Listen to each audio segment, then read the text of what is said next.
Il y a des matchs qui semblent maîtrisés jusqu'à la dernière minute, et puis il y a ceux qui vous rappellent brutalement que dans le football africain, rien n'est jamais acquis. Ce Mali-Zambie de la phase de groupe de la Coupe d'Afrique des Nations 2025 appartient clairement à cette deuxième catégorie. Pendant près de 90 minutes, le scénario semblait écrit. Le Mali menait, contrôlait, gérait. Un but d'avance, une organisation solide, une Zambie qui tournait autour du bloc sans vraiment le fissurer. Et puis, à la 98e minute, une frappe. Un instant. Une égalisation qui change tout. Le match se termine à 1-1, mais surtout, il laisse un goût amer côté malien et un immense soulagement côté Zambie. Ce qui rend ce match si intéressant, ce n'est pas seulement le score, c'est la façon dont il raconte quelque chose de plus large. La fragilité des certitudes, la pression des fins de match et cette CAN 2025 où chaque détail pèse lourd. Revenons au début. Le Mali entre dans cette rencontre avec une vraie ambition. En tête du groupe, une victoire lui permettrait de sécuriser sa position et d'aborder la suite avec sérénité. Très vite, les intentions sont claires. Le jeu est posé, les couloirs sont utilisés et sur coup de pied arrêté, les baobabs frappent. À la 23e minute, sur un corner parfaitement exécuté, le jeune Ibrahima Koulibaly déclenche une frappe qui fait mouche. 1-0. Le stade réagit, le Mali est devant et surtout, le plan de jeu semble fonctionner. Ce but n'est pas anodin. Il symbolise une génération qui arrive sans complexe. À seulement 19 ans, Koulibaly ne se contente pas de marquer. Il provoque, il demande le ballon, il accélère le jeu. C'est un peu comme un jeune titulaire qui joue un match de quartier. Aucune peur, juste l'envie de faire la différence. Et face à lui, la Zambie doute. Elle a le ballon par séquence, mais peine à transformer cette possession en occasion nette. Le Mali, lui, recule intelligemment. Bloc compact, ligne resserrée, transition rapide. On sent une équipe qui pense avoir le match en main. Le gardien Oumar Diakité intervient quand il le faut, sans panique, rassurant sa défense. Jusqu'à cette fameuse fin de match où le contrôle se transforme peu à peu en gestion sous pression. Car c'est là que tout bascule. À la 90e minute, la Zambie récupère un ballon dans une zone clé. Le milieu Junior Chanda se projette, arme son pied gauche et frappe. Pas une frappe désespérée, une frappe pleine de conviction. Le ballon trompe Diakité et finit au fond. 1-1. En quelques secondes, le Mali passe de la victoire presque acquise à une égalité frustrante. Et tout le groupe B est relancé. Ce but tardif ne vaut pas seulement un point, il change la dynamique mentale. Le Mali, qui menait le groupe, voit son avance fondre. La Zambie, elle, reprend confiance et se remet à croire en un parcours plus ambitieux. Quant au Maroc, déjà qualifié, il observe ce chaos avec détachement, mais sait désormais que rien ne sera simple pour ses futurs adversaires. Dans la suite, on va voir pourquoi ce match dépasse largement le simple score de 1-1. Pourquoi il pose de vraies questions sur la gestion des fins de rencontre, sur le statut de favori et sur la manière dont cette CAN 2025 est en train de redistribuer les cartes. Maintenant, posons la vraie question. Pourquoi ce match compte autant? Parce qu'il agit comme un révélateur, un peu comme une équipe qui domine tout un championnat mais qui, sur un détail, se rappelle qu'elle reste vulnérable.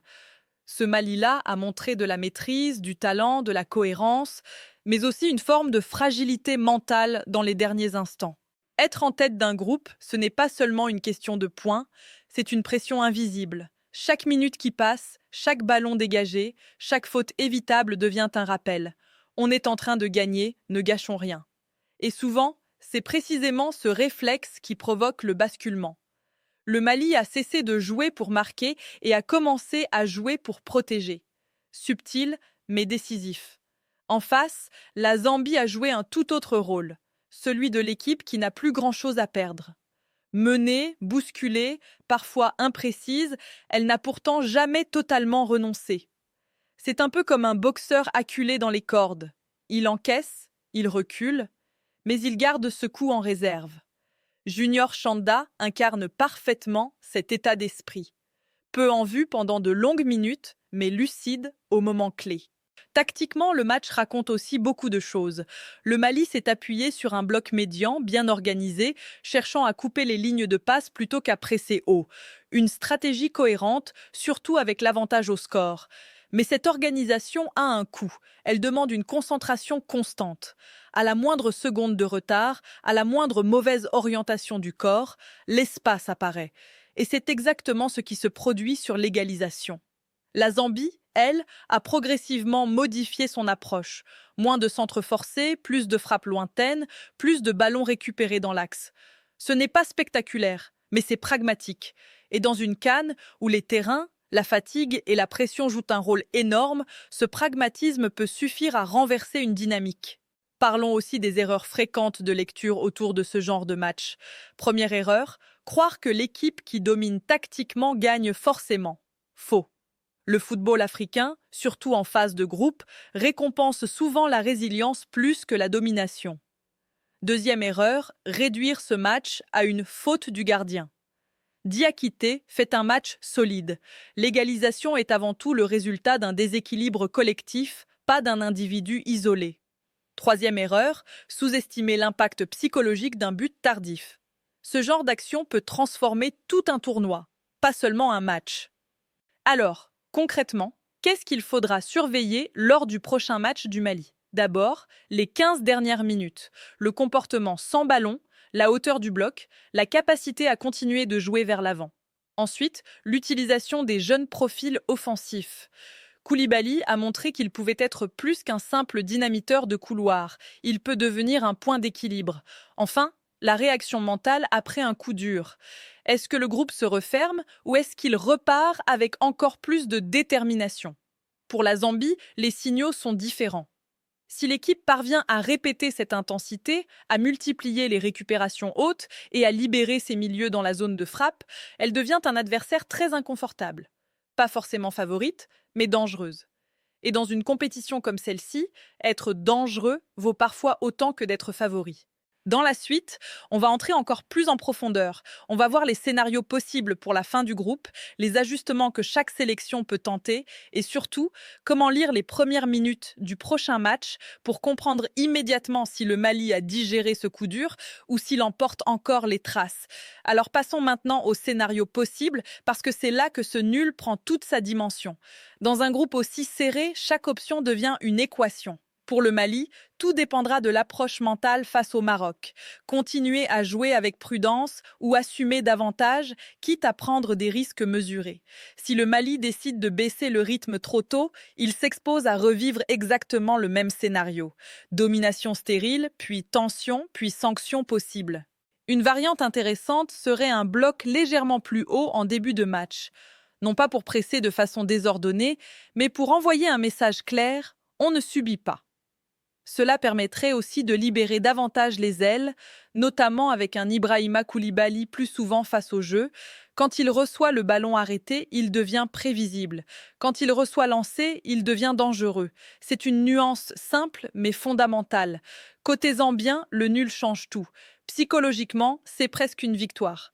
La Zambie sait désormais qu'elle peut survivre sous pression et frapper au bon moment. Dans un dernier match décisif, cela peut pousser le staff à renforcer l'axe, à densifier le milieu et à miser encore sur les frappes à distance. Junior Chanda n'a pas seulement marqué un but, il a offert une option tactique crédible. Désormais, les adversaires devront sortir plus vite sur lui, libérant d'autres espaces. Pour savoir si le Mali est dans un bon jour lors du prochain match, il y a des signaux simples à observer dès les 10 premières minutes. Est-ce que la défense ose relancer court? Est-ce que le milieu se projette après la perte du ballon? Est-ce que les appels sont coordonnés ou hésitants? À l'inverse, les signaux d'alerte sont clairs. Ballon dégagé sans solution, ligne trop étirée, geste de frustration après chaque interception adverse. Il y a aussi des synergies à surveiller. Le lien entre le porteur de balle et le premier rideau défensif est essentiel.